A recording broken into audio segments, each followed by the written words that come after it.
नमस्कार जोहार। मैं हूँ आज कोशिवा फिल्म प्रोडक्शन में और ये कोशिवा फिल्म प्रोडक्शन ला हम लेवन तो हमर छत्तीसगढ़ के ममहई और छालीवुड एक्सप्रेस जे निखर पॉडकास्ट के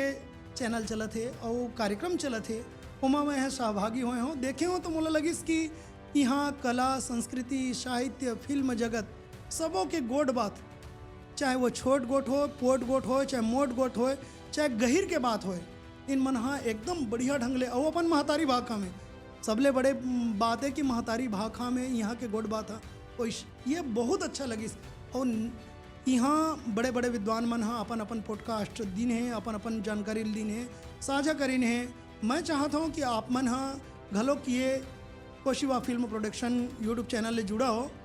और अपन अपन माया दुलार देवाओ, ये चैनल ला लाइक करो सब्सक्राइब करो कमेंट करो अपन प्रतिक्रिया जरूर पठवा। और आप मन ला लगत है कि कोनो ऐसी प्रतिभा है विद्वान व्यक्ति है जेकर नाम और मोबाइल नंबर सुझा के आप कमेंट बॉक्स में लिखाओ तो एकर से जनमानस के बीच में वो प्रतिभा ला सम्मान मिली और वो ला नवा ठौर मिली। जय जोहार, धन्यवाद।